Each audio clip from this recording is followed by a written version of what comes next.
When a father notices his young daughter's sudden terror of something as ordinary as mirrors, he assumes it's just another childhood phase that will pass with time and patience. But when the fear escalates beyond reason and begins disrupting their daily life, he realizes something deeper is at work. What starts as a parent's concern about unusual behavior transforms into an investigation that will uncover secrets hidden within the walls of their new home, revealing that sometimes a child's inexplicable fear isn't irrational at all. It's a warning. Detective Mike Miller had seen plenty of unexplainable things in his 15 years with the Columbus Police Department, but his 8-year-old daughter's sudden terror of mirrors wasn't something he could solve with standard investigative procedures. It started 3 weeks after they'd moved into the colonial-style house on Maple Street in suburban Worthington, Ohio. Emma had been adjusting well to the new place, exploring the backyard, claiming the sunny bedroom on the second floor, even helping him hang pictures in the living room. Then, seemingly overnight, everything changed. "Emma? Breakfast," Mike called up the stairs, glancing at his watch. 7:15. She was usually down by now, backpack ready, chattering about whatever third-grade drama awaited her at Lincoln Elementary. Silence. He climbed the stairs, his detective instincts already cataloging the unusual quiet. Emma's bedroom door was closed, which wasn't like her. She preferred it open, claiming she liked to hear him moving around downstairs in the mornings. "Em, you okay in there?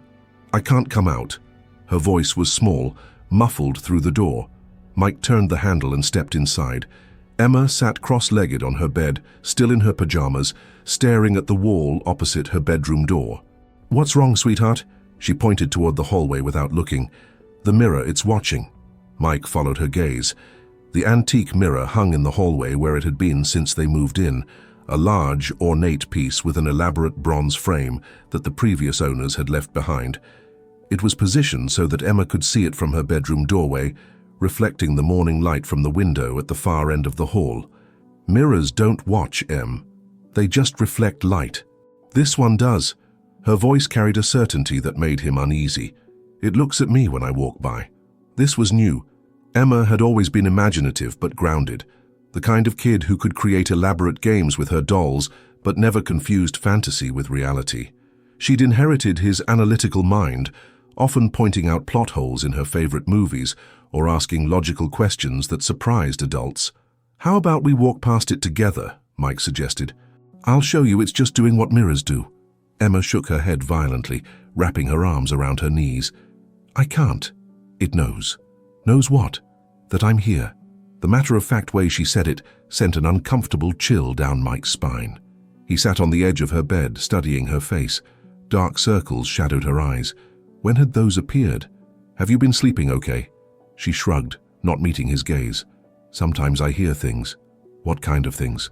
"Scratching." "Like someone's trying to get out." Mike's cop instincts kicked in. "Where does the scratching come from?" Emma finally looked at him, and he was startled by the genuine fear in her brown eyes. "The walls, behind the mirror." He made a mental note to check for mice or settling issues. Old houses made all kinds of noises, and Emma had always been sensitive to sounds. But this level of fear was concerning. "Tell you what," he said, standing up. "Let's take a different route to the kitchen. We'll go down the back stairs." Relief flooded her face. "Really?" "Really. And tonight we'll talk about maybe moving the mirror to a different spot." Emma nodded eagerly and scrambled off the bed to get dressed. Mike waited in the hallway, studying the mirror with new attention. It was beautiful, probably worth a few $100s. The bronze frame featured intricate scroll work, and the glass itself was old, the kind with slight imperfections that created subtle distortions. As he looked at it, his reflection stared back, and for just a moment he understood what Emma meant. There was something unsettling about the way the morning light hit it, creating shadows in the depths that seemed to move independently. Mike shook his head. He was letting an 8-year-old's imagination get to him. But at breakfast, as Emma ate her cereal and chatted about her friend Madison's new puppy, he noticed she kept glancing toward the front of the house. The kitchen was at the back, well away from the hallway mirror, but she still seemed on edge. "Dad?" she said suddenly. "Yeah? Can we leave through the garage today?" "Sure, but why?"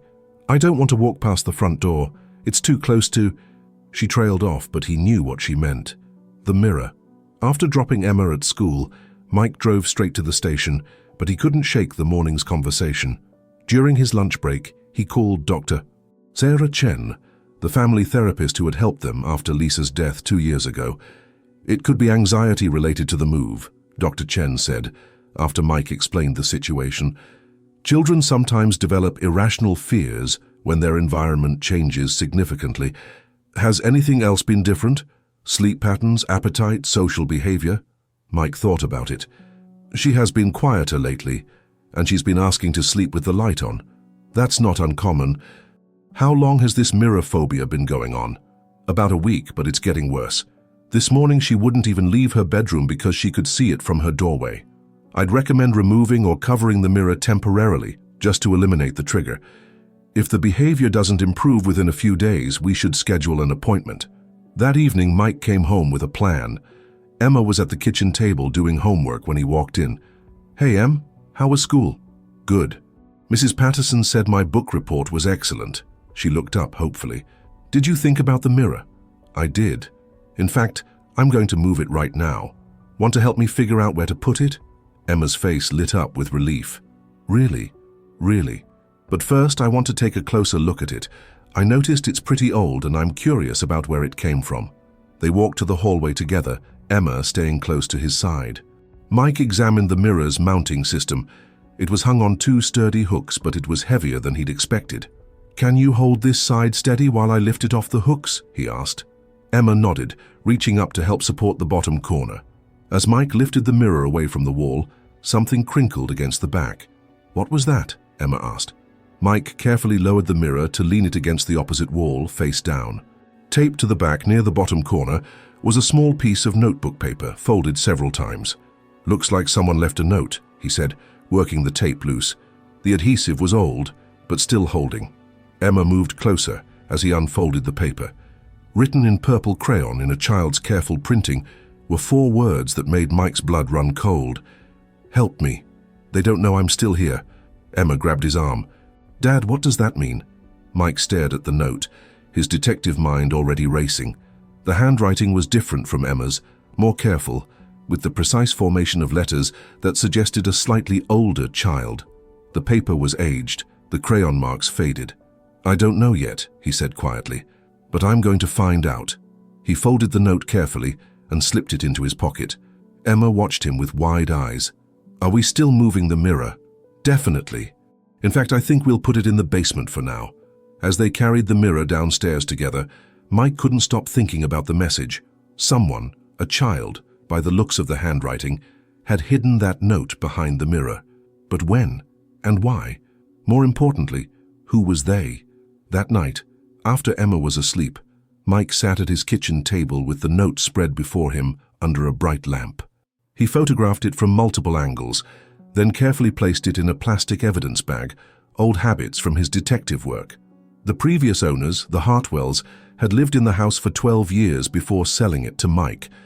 They'd left behind several pieces of furniture, including the mirror, saying they were downsizing and didn't have room for everything. Mike pulled out his laptop and began researching the property records. The Hartwells had purchased the house in 2012 from the Kowalski family, who had lived there for 30 years. Before that, the records showed a succession of families, none staying more than a few years. But it was what he found in the local newspaper archives that made him sit up straight. 3 years ago, the Hartwells had lost their 7-year-old daughter, Lily, in what was ruled an accidental drowning in their backyard pool. The articles were brief: a tragic accident, a family's devastating loss, a community rallying to support them. Mike studied the photo accompanying one of the articles. Lily Hartwell had been a small girl with dark hair and serious eyes. In the family photo, she stood between her parents, but something about her expression seemed guarded, almost fearful. The timing was significant. Lily would have been 7 when she died, old enough to write the message Emma had been reacting to. But what had she been afraid of? And why had she hidden the note behind the mirror? Mike looked up at the ceiling, thinking about Emma sleeping peacefully for the first time in a week. She'd been so relieved when they moved the mirror to the basement, immediately returning to her normal, cheerful self. But now he had more questions than answers. If Lily Hartwell had written that note, what had she been trying to tell someone? And why did Emma seem to sense something unsettling about the mirror when she had no way of knowing about the message hidden behind it? Mike closed his laptop and picked up the evidence bag containing the note. Tomorrow he would start making some calls. As a detective, he'd learned that when children were afraid, there was usually a good reason, even when the adults around them couldn't see it. He had a feeling that Lily Hartwell's accidental drowning might not have been as simple as the report suggested. And if Emma's fear was any indication, whatever had frightened Lily might still be a threat. The next morning, Mike dropped Emma at school and drove straight to the Columbus Police Department's Records Division. He had clearance to access archived files, but he approached this carefully. Officially, there was no active case. Lily Hartwell's death had been investigated and closed 3 years ago. "Morning, Detective Miller," said Janet Walsh, the records clerk who'd been with the department longer than anyone could remember. "What can I help you with today?" "I need to pull the file on a drowning case from 3 years ago. Lily Hartwell, age 7, Worthington jurisdiction." Janet's expression softened. "Oh, that poor little girl. I remember that case. Such a tragedy." She disappeared into the maze of filing systems and returned with a thick folder. "Here you go." Investigating officer was Detective Rodriguez. Mike thanked her and found a quiet corner to review the file. The report was thorough but straightforward. On July 15, 2022, Lily Hartwell had been found floating face down in the family's backyard pool by her mother, Patricia Hartwell, at approximately 3:30 p.m. The child had been alone in the backyard while her mother was inside preparing dinner. The medical examiner's report confirmed drowning as the cause of death. There were no signs of trauma or foul play. The investigating officers noted that the pool's safety gate had been left open, and Lily, who couldn't swim well, had apparently fallen in while playing near the water. But as Mike read more carefully, small details began to stand out. According to the interviews, Lily had been afraid of the pool for the past several weeks before her death. Patricia Hartwell mentioned that her daughter had been having nightmares and had become clingy and fearful in the days leading up to the accident. Mike flipped to Detective Rodriguez's personal notes, written in the margins. One entry caught his attention. Mother mentioned Elle had been acting strange, hiding food in room, talking to herself, reluctant to play outside. Possible anxiety response to parents' marital issues? There it was, the same kind of fearful behavior Emma had been exhibiting. Hiding, whispering, showing signs of distress that the adults around her couldn't fully explain. Mike made copies of the relevant pages and drove to Rodriguez's office.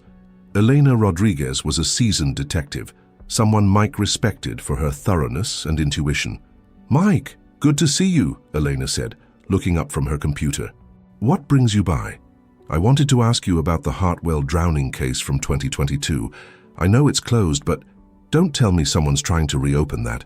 Elena's expression grew serious. "That case still bothers me, to be honest." "Why?" Elena leaned back in her chair. "Officially, it was cut and dried. Little girl falls in pool, tragic accident. But there were things that didn't sit right with me. Such as the timeline, for one. Patricia Hartwell said she was inside for maybe 20 minutes preparing dinner. But the neighbor across the street, Mrs. Chen, mentioned seeing someone in the Hartwell backyard earlier that afternoon, someone who wasn't family. Mike felt his pulse quicken. "Did you follow up on that?" "I tried to. Mrs. Chen was elderly, said her eyesight wasn't what it used to be. She couldn't give a clear description, just said she saw a man in work clothes near the back of the property. I checked with the utility companies, pest control services, landscapers. Nobody had scheduled work at the Hartwell house that day." "What did the parents say about it?" "Tom Hartwell said he hadn't arranged for any work to be done." Patricia seemed genuinely confused about it. "But here's the thing." Eleanor pulled out a notepad and flipped through several pages. "I kept digging on my own time. Found out there had been a string of break-ins in that neighborhood over the summer. Nothing major, mostly homes where people were on vacation. Someone was casing houses, learning routines. You think someone was watching the Hartwell house? Maybe. And there's something else." Eleanor's voice dropped. "I interviewed Lily's teacher, Mrs. Morrison, at Lincoln Elementary. She said Lily had been drawing disturbing pictures in the weeks before she died." "What kind of pictures?" "Dark figures watching her house. Herself hiding under beds or in closets. One drawing showed a man standing by their pool." Elena met Mike's eyes. Mrs. Morrison was concerned enough to schedule a meeting with the parents, but Lily died before it could happen. Mike felt pieces of a puzzle beginning to form, though the picture wasn't clear yet. Did you ever see these drawings? No. Mrs. Morrison said the parents took them home after Lily's death. I asked Tom and Patricia about them, but they said they'd thrown them away. Too painful to keep. Mike pulled out his phone and showed Eleanor the photo of the note he'd found behind the mirror. I need to tell you something in confidence. This is from my house, the house the Hartwells used to live in. Eleanor studied the image, her expression growing grave. Jesus, Mike, when did you find this? Yesterday. My daughter Emma has been terrified of mirrors since we moved in 3 weeks ago. Same kind of fearful behavior you described. Nightmares, anxiety, feeling like she's being watched. You think Lily wrote this note? The handwriting suggests a child around 7 or 8. The timing fits. Mike pocketed his phone. Eleanor, what if Lily's death wasn't an accident? What if she was trying to tell someone she was in danger? Eleanor was quiet for a long moment. I've wondered the same thing for 3 years, but without evidence. Maybe there is evidence. We just haven't looked in the right places. What do you mean? I want to talk to the neighbors again. Mrs. Chen, anyone else who lived on that street. And I want to find out who was doing maintenance work in that area during the summer of 2022. Eleanor nodded slowly. I'll help you, but we have to be careful. This is a closed case. If we're going to reopen it, we need solid grounds. My daughter's safety might be solid enough grounds. If someone was threatening Lily and that same person is still in the area, you think Emma's reacting to the same threat? I don't know, but I'm not taking any chances. That afternoon, Mike drove to Maple Street and parked across from his house. From this vantage point, he could see the entire front of the property and part of the backyard where the pool had been. The current owners had filled it in and planted a garden, but he could still make out the rectangular depression where it had been. He walked to the house next door and rang the bell. An elderly woman answered, Korean, probably in her 70s, with sharp, intelligent eyes. Mrs. Chen? Yes?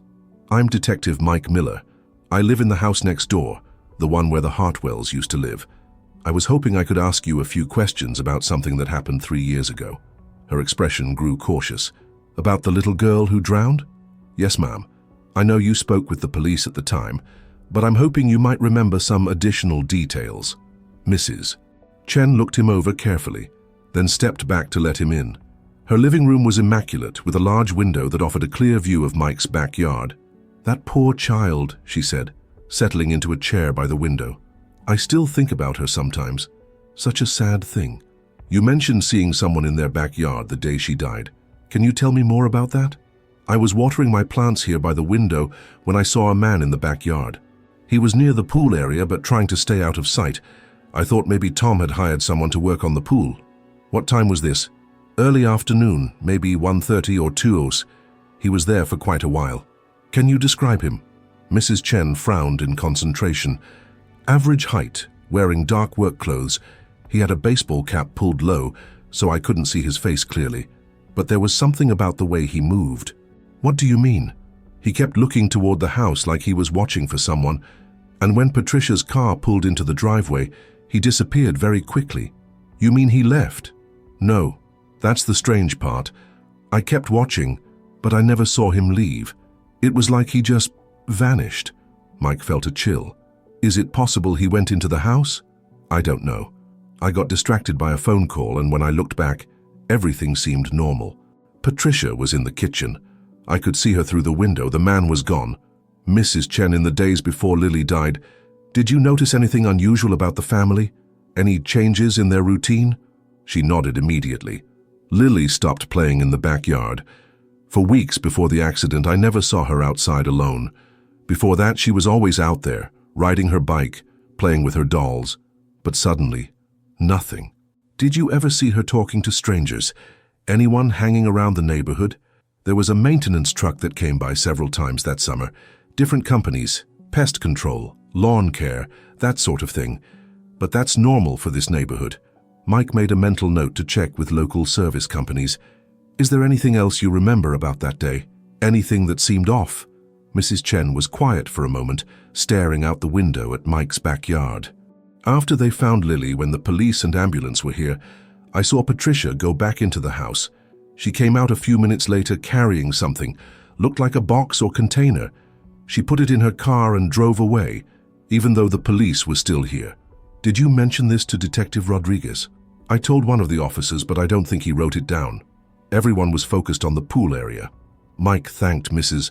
Chen and walked slowly back to his house, processing what he'd learned. Someone had been watching the Hartwell family, possibly for weeks. Lily had been afraid, just like Emma. And on the day she died, Patricia Hartwell had taken something from the house while the police investigation was still underway. That evening, Mike called Tom Hartwell. The number was in the police file, and he hoped it was still current. Hello. The voice was tired, wary. Mr. Hartwell, this is Detective Mike Miller with Columbus PD. I'm sorry to bother you, but I'm calling about your former house on Maple Street. There was a long pause. What about it? I'm the current owner, and I've found something that might be related to your daughter's case. I was hoping we could meet and discuss it. What did you find? Mike hesitated, then decided on honesty. A note, hidden behind the antique mirror you left in the hallway, written in a child's handwriting. The silence stretched so long that Mike wondered if the call had been dropped. Mr. Hartwell? I'll be there tomorrow at 7 p.m., Tom said quietly. Don't touch anything else until I get there. The line went dead.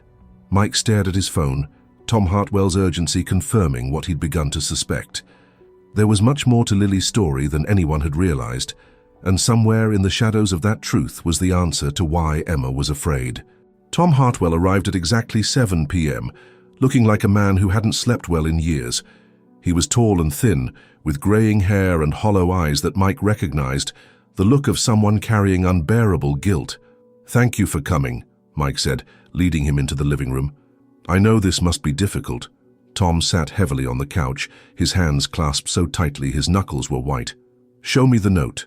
Mike handed him the evidence bag containing Lily's message. Tom stared at it for a long moment, his face crumbling. "She tried to tell us," he whispered. "God help me, she tried to tell us and we didn't listen." "Tell you what?" Tom looked up, tears in his eyes. "That someone was watching her. Patricia and I. We thought it was just anxiety about the move. We'd been talking about selling the house, and Lily was upset about leaving her school, her friends. When she started having nightmares and talking about the man in the yard, we assumed it was her way of processing the stress. She told you about a man in the yard. Multiple times. She said he watched her through the windows, that he knew when we weren't home. She begged us not to leave her alone." Tom's voice broke. "But Patricia had to work and I was traveling for business. We hired a babysitter, Mrs. Rodriguez, from down the street. But Lily was terrified of being in the house even with supervision." Mike leaned forward. "Did you ever see anyone suspicious around the property?" "Once. About a month before." Tom paused, collecting himself.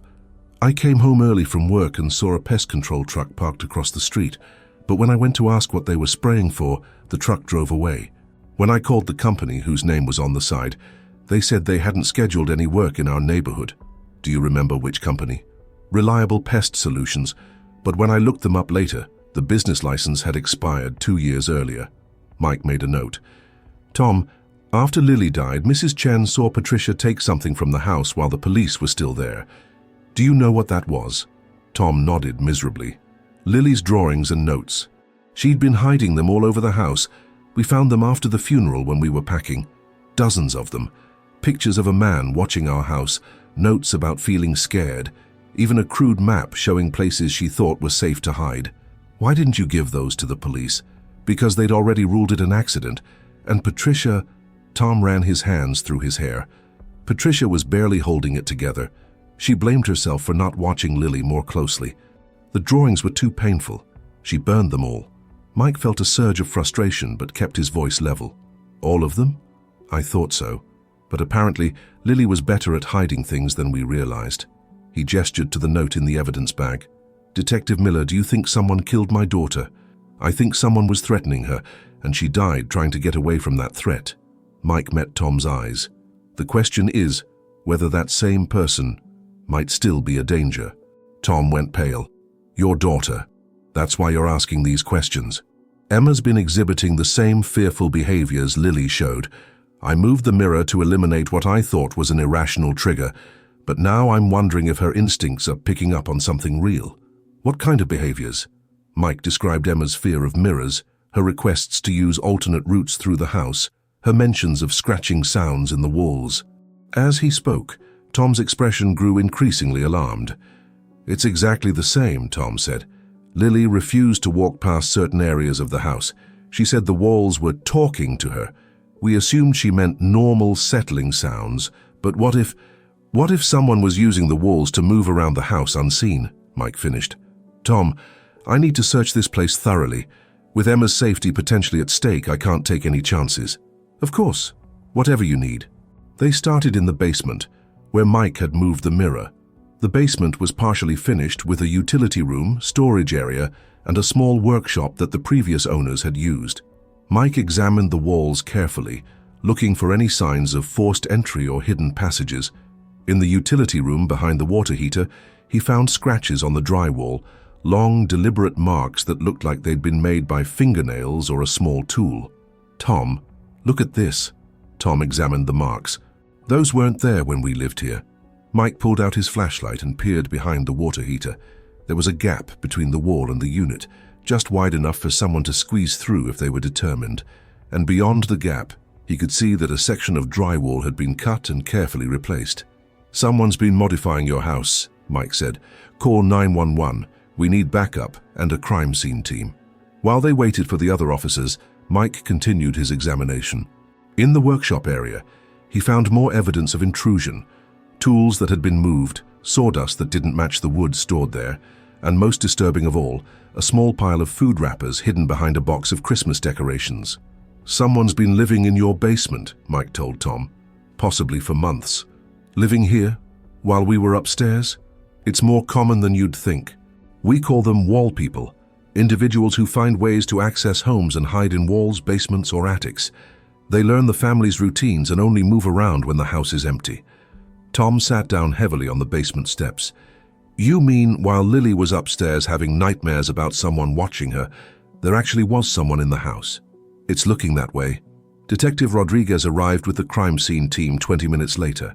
While they processed the basement, Mike and Elena searched the main floor for additional evidence. In the kitchen, Elena found scratches around the window lock, signs of forced entry. In the living room, Mike discovered that one of the heating vents had been removed and replaced multiple times, the screws worn smooth. He was using the ventilation system to move around, Mike realized. That's how Lily heard scratching in the walls. They went upstairs to check the bedrooms. In what had been Lily's room, Eleanor found more evidence: scuff marks on the wall behind the bed, a loose floorboard that created a perfect hiding spot, and scratches on the window frame. "This is where he watched her sleep," Eleanor said grimly. "From behind the bed, through the heating vent, probably even from outside the window." Mike felt sick. She was being stalked in her own home. In the hallway, where the mirror had hung, they found the most disturbing evidence yet. Behind the wall where the mirror had been mounted, someone had carved a small viewing hole, barely visible unless you knew where to look, but perfectly positioned to watch anyone walking through the hallway. "He could see everything," Mike said. "Every time Lily walked to her room, every time the family moved through the house. That's why she was afraid of the mirror. She could sense she was being watched." Eleanor photographed everything while Mike called his neighbor to check on Emma. She was safe at her friend Madison's house, but Mike arranged for a patrol car to swing by every hour until he got home. The crime scene team worked until nearly midnight, collecting evidence and documenting the extensive modifications to the house. When they finished, Mike had a clear picture of what had happened. Someone had been systematically stalking the Hartwell family, learning their routines, watching their movements, and preparing for something that Lily's death had interrupted. The question was, who? The next morning, Mike met with his captain to request permission to officially reopen the Hartwell case. Armed with the new evidence, the request was approved, and Mike was assigned as the lead investigator. His first call was to the Department of Motor Vehicles to check registrations for pest control vehicles in the summer of 2022. The fake Reliable Pest Solutions truck had to be registered somewhere. The search turned up 3 possibilities: all service vehicles that had been reported stolen during that time period and later recovered. One had been found abandoned just 2 miles from Maple Street, 3 days after Lily's death. Mike drove to the impound lot where the recovered vehicle was still stored. The truck was a white panel van with magnetic signs that could be easily changed. Inside, crime scene technicians had found fingerprints that had never been matched to anyone in the system. Mike requested that the prints be run again, this time through an expanded database that included employment records for service companies. Within hours, he had a match. Carl Brennan, age 34, had worked for several legitimate pest control and maintenance companies over the past 5 years. He'd been fired from 3 jobs for inappropriate behavior, lingering too long at houses where women and children lived alone, asking personal questions about family schedules, and once being caught going through a client's personal belongings. Mike pulled Brennan's employment records and felt his stomach drop. For the past 2 years, Brennan had been working for Summit Home Services, a company that provided maintenance and repair work throughout the Worthington area, including several houses on Maple Street. Mike immediately called Elena. "I found him, Carl Brennan, and Elena, he's still working in the neighborhood." "Jesus, where is he now?" Mike was already grabbing his keys. "I'm about to find out, but first, I'm getting Emma and taking her somewhere safe." As he raced toward Emma's school, one thought echoed in his mind. If Brennan was still in the area, still working in the neighborhood, then Emma's fears weren't just echoes of Lily's trauma. They were warnings about a predator who had never been caught. Mike picked up Emma from school and drove straight to his sister Karen's house across town, his hands gripping the steering wheel as he fought to stay calm. Emma chatted about her day in the passenger seat, oblivious to the danger that had been lurking in their neighborhood. "Are we having dinner at Aunt Karen's?" Emma asked as they pulled into the driveway. "For tonight, yes. I have some work to finish up, and I want you to stay here where it's safe." Emma's expression grew serious. "Is this about the mirror? About the note we found?" Mike turned to face her, struck again by her perceptiveness. "It might be. Em, I want you to promise me something. If you ever see a man in work clothes around our house, anyone you don't recognize, you call me immediately. Don't try to talk to him. Don't let him know you've seen him. Just call me." "Okay, Dad. But you're scaring me a little." Mike softened his voice. "I know, sweetheart. But sometimes being a little scared helps us stay safe. And right now, staying safe is the most important thing." After settling Emma with Karen and giving her a brief explanation of the situation, Mike drove back to the station where Eleanor was waiting with Carl Brennan's complete file. "I've been busy," she said, spreading documents across the conference table. Brennan's employment history is a pattern of escalating behavior. He started with simple maintenance jobs, but over the past 5 years, he specifically sought positions that give him access to homes where women and children live alone. Mike studied the timeline Elena had constructed. "Look at this progression.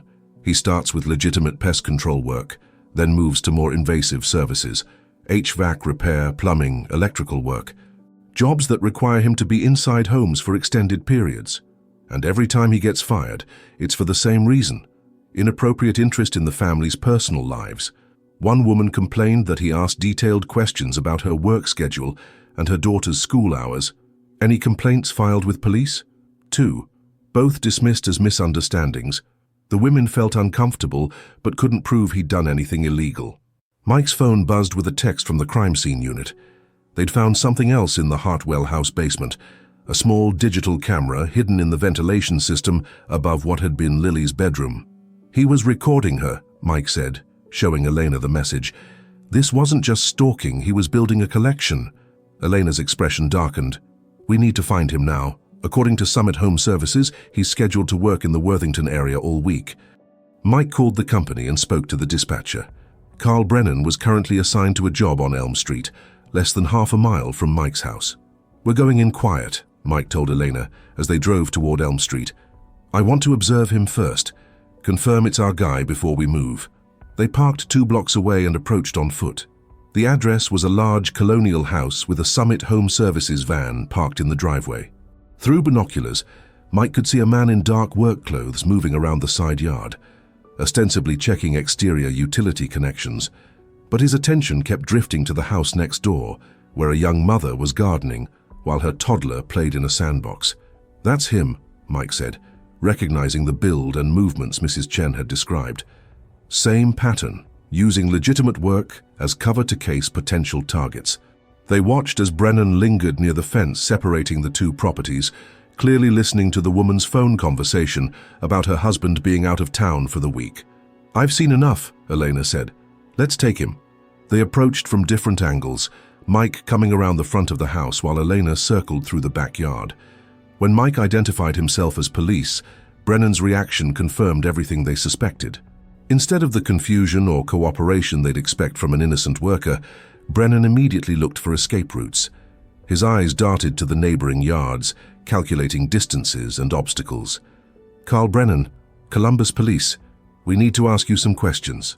"I'm just doing my job, officer. Check with my dispatcher if you want." "We will. But first, we'd like you to come with us to answer some questions about your work in this neighborhood." Brennan's hands moved toward his tool belt, and Mike tensed, ready to react. But instead of reaching for a weapon, Brennan pulled out his phone. "I'm calling my supervisor," he said. But Mike could see he was actually deleting something from the device. "Put the phone down, Carl. You're not under arrest, but we need you to come with us voluntarily." "I know my rights.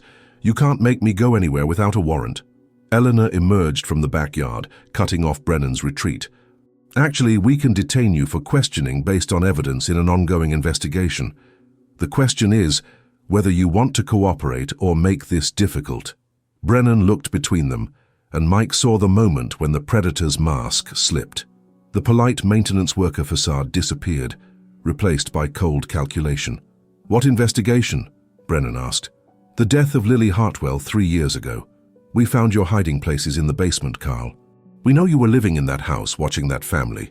Brennan's expression didn't change, but Mike noticed his breathing had quickened. "I don't know what you're talking about. We have your fingerprints from the van you used to stake out the house. We have physical evidence of the modifications you made to access the basement and walls, and we have witnesses who saw you there." For a moment, Mike thought Brennan might confess. His shoulders sagged slightly, and his eyes took on a distant look. Then he bolted. Brennan vaulted the fence into the neighboring yard, moving with surprising agility for his size. Mike followed, radioing for backup as he ran. The chase led through 3 backyards before Brennan made his mistake. He tried to cut through a children's playground, but his tool belt caught on a swing set, sending him sprawling. Mike was on him before he could get up, Elena arriving seconds later to help with the arrest. "Carl Brennan, you're under arrest for breaking and entering, stalking and suspicion of murder in the death of Lily Hartwell." As Elena read him his rights, Mike searched Brennan's pockets and tool bag. Along with standard maintenance equipment, he found items that had no legitimate purpose. A collection of house keys that didn't match any current work orders, a small digital recorder, and most damning of all, a notebook filled with detailed observations about families in the neighborhood. The notebook contained entries about the Millers. "Emma, age 8, walks to school via Maple Street at 7:45 a.m., Mike read aloud. "Father leaves for work at 8:15, returns between 5:30, 6 p.m. House empty weekdays 8:15 a.m., 3:45 p.m. Elena looked over his shoulder. "He's been watching your family for weeks." Mike flipped through more pages, finding similar surveillance notes about 6 other families in the area. All had young children. All had working parents with predictable schedules. "How many?" Mike asked Brennan. "How many families were you stalking?" Brennan remained silent, but his notebook told the story. He'd been using his position with Summit Home Services to systematically identify and study potential victims throughout the Worthington area. At the station, Mike and Elena separated Brennan from his belongings and began the formal interview process. With the physical evidence from the Hartwell house and the detailed surveillance notes, they had enough to hold him while they built their case. But Brennan wasn't talking. He requested a lawyer and refused to answer any questions about Lily's death or his activities in the neighborhood. However, the evidence spoke for itself.